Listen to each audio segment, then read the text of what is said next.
2020 has basically been the weirdest year ever, and it's not even over yet. And just when you thought it couldn't get any weirder, like Ryan Reynolds buying a random football club, it looks like, wait for it, The Rock to Impact confirmed. Impact Wrestling announced they were inducting Ken Shamrock into their Hall of Fame back in March, even getting permission from WWE to use footage of his time in WWE as part of the video package, which will take place at Bound for Glory in October. Shamrock took to Twitter to ask The Rock to induct him, virtually, of course, saying that his time in ring with The Rock were his greatest moments of wrestling. To the surprise of everyone, The Rock, probably the busiest man in the world, responded saying he would get a video over to him this weekend. This will be The Rock's first wrestling appearance outside of WWE since 1996. That's 24 years ago. CM Punk to Impact, The Rock to Impact confirmed. Over to AEW now, and this past week's Dynamite saw the in-ring debut of the former Rusev, now going by Miro, teaming with Kip Sabian to take on Joey Janela and Sonny Kiss. The match wasn't particularly well received by fans and critics, and it appeared that Miro picked up an injury in the match when he tweaked his ankle. And it would appear that it's not just wrestling fans and critics who weren't high on the match, as Brian Alvarez has revealed on Wrestling Observer Live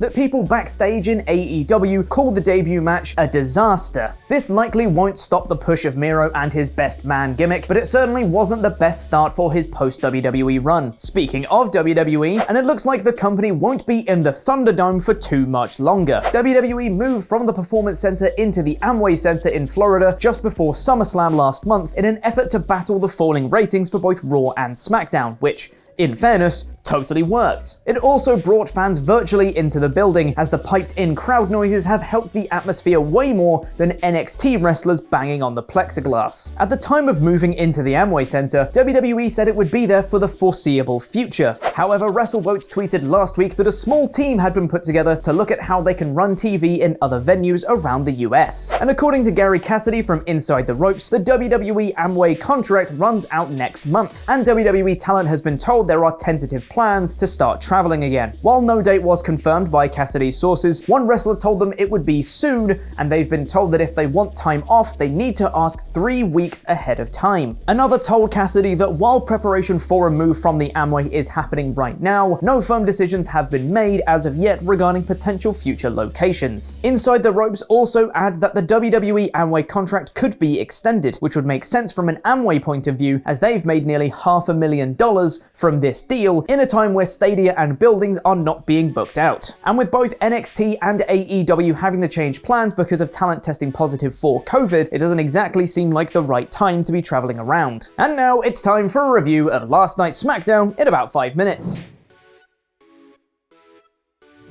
The show opened with an Intercontinental Championship title Ascension ceremony featuring all 3 members of the match on Sunday, with Styles, Sami, and Jeff all cutting pretty good promos on each other before the titles were raised above the ring ahead of the ladder match on Sunday. But Sami Zayn sneakily leaving the ring tipped a ladder straight onto Hardy and Styles, resulting in SmackDown General Manager Adam Pearce coming out and putting Sami into the match between Styles and Hardy next. I mean, he is just the general manager at this point, right? He comes out, he makes matches and is an authority figure on the show.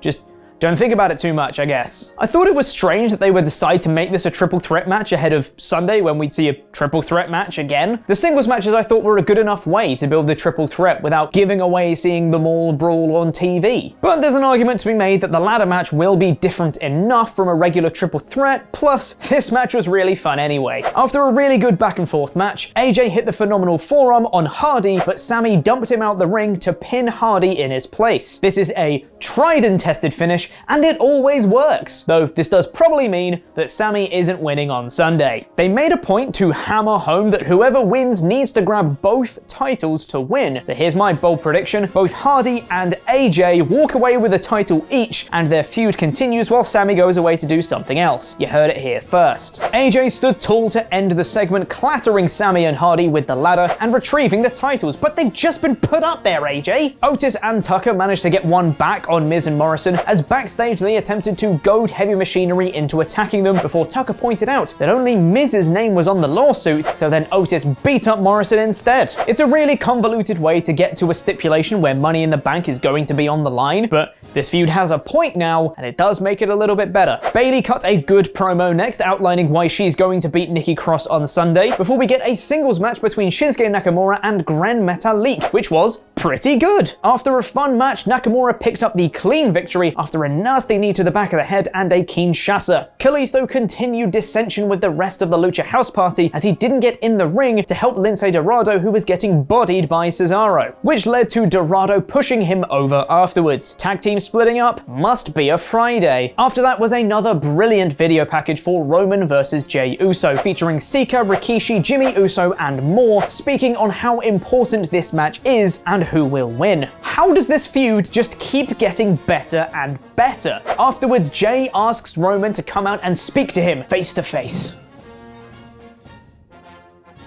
But instead of speaking to Jey, Roman is too busy sitting backstage with Paul Heyman to answer, so Heyman tells him he'll get his answer later tonight. And boy did he! Before that though, we got a rematch of Matt Riddle versus King Corbin, because why not? It's not like the two of them had a match on pay-per-view with a decisive winner or anything. In fairness though, this was probably their best match together so far, with, unfortunately, Corbin picking up the clean win on Riddle, which means probably this feud must continue. 50-50 booking at its finest. Carmella, I mean the mystery woman who nobody knows, revealed they were untouchable in another vignette, okay. And then Alexa Bliss faced Lacey Evans following the Sister Abigail to her last week. This match was pretty good, with Bliss getting worked over by Evans for most of it, but suddenly the Fiend's laughs ring out in the arena with Alexa looking around scared, and then it cuts to an ad break.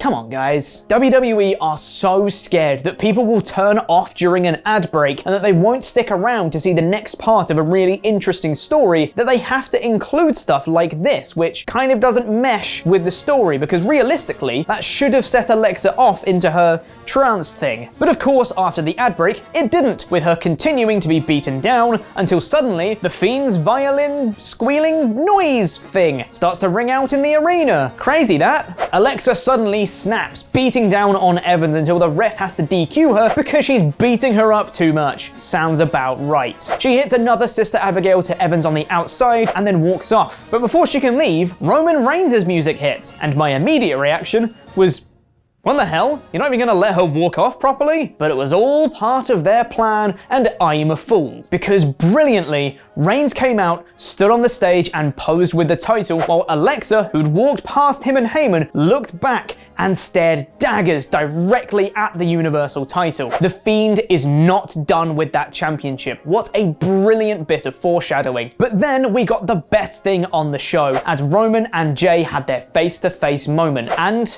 it was perfect. Much like everything else in this feud so far, this was bloody fantastic. Everyone who says Roman is a bad promo is just wrong, as you can see after this episode. Roman told Jey very quietly, calmly, that he was the one who provided for the family. How could Jey know what it's like to have this much pressure on him? He couldn't. He's a twin. One half of the greatest tag team of this generation. But Roman is the one who has to be on top. After Roman walked away, Jey responded, what if you're wrong? What if he's the one who could lead the family? He's been dealing with it his whole life. Roman's always been the big dog, but when people see him, people say, which one are you? He's going to become Universal Champion on Sunday and prove everyone wrong, to which Roman stormed off to the back. But as Jey walked up the ramp, Roman came back out and Superman punched Jey, grabbed his head, and cut an even better promo, screaming at him that he could never take his place at the head of the table. I mean, how is this feud this good? Everything about it so far has been absolutely spot on, and we got just a taste of the physicality Roman could be bringing on Sunday, and I cannot wait for it. I'm so invested in his character and so invested in this match. It's going to be amazing, I hope. Please don't screw it up, WWE. So that was the go home show for Clash of Champions in about 5 minutes. Let me know what you thought in the comments, because I'll be replying to people from out of nowhere.